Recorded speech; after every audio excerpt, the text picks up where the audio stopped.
My name is Jami Crist. I've been pregnant 6 times. I've had 4 pregnancy losses, 2 which were second trimesters, and then I've also had 3 surgeries. People think when you go through a pregnancy loss, it's so black and white, and it's really not. It is so gray, it is so messy, and until you're in it, you don't realize it. I didn't realize it until we got the news at 16 weeks that our baby wasn't gonna make it.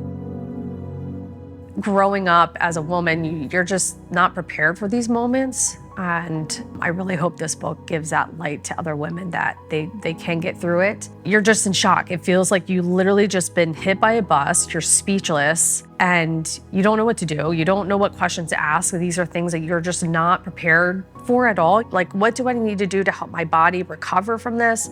What do I need to do to just work through a lot of the mental part of this, because I actually still had like a bump, like I was starting to show. And as we were going through it, the resource part, the books, the resources that they give to us just didn't resonate with us of like the real and raw truth of what we were experiencing. Going through this time and time again after the 4 losses and then having our daughter by the 5th pregnancy, something called to me, and so many women reached out and said, thank you for sharing your story, because your story helped me get through this. Your story helped me realize that I was not alone. Sharing stories is so important, but my story is just one.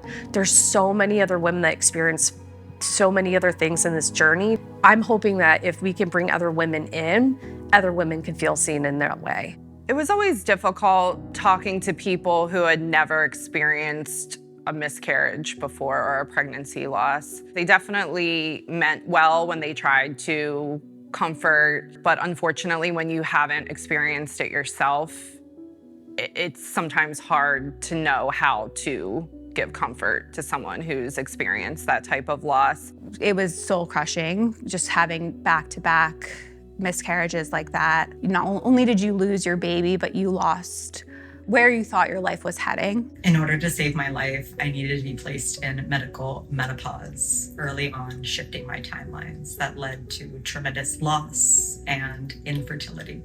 I have had ovarian cancer twice. I've had 1 pregnancy loss and worked tirelessly through IVF to have my son. I was diagnosed with unexplained infertility.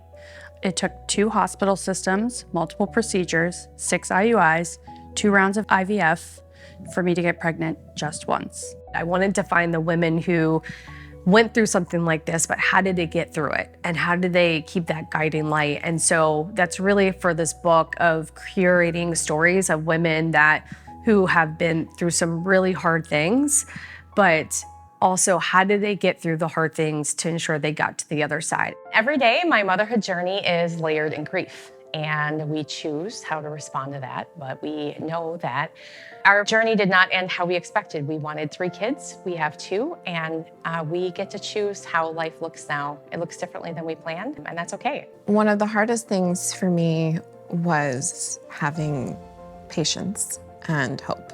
This type of journey really wears you down and pulls from your reservoir like nothing you've ever experienced. And so I think if I could go back and talk to my past self, I would just hug her and tell her it's a season of life, which doesn't make it easier, but you are gonna make it.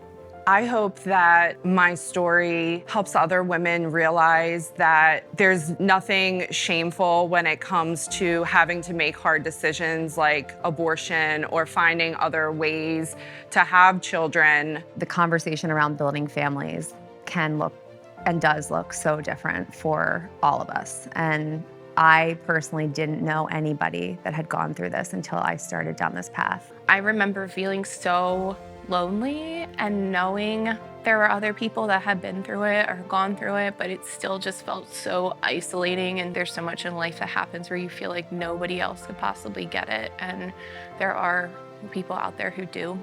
I hope that anyone reading my chapter who is navigating their own challenges feels a little bit less alone. That's what I hope that these chapters provide to these women once they read this book, that knowing that their path is surrounded by women who have been through it. These stories will help you, guide you, and let you know that you're along this walk with them. I always say it's the worst club, but the best members, and that's really what you get out of this book, the best members who are doing the walk with you and helping you get through it.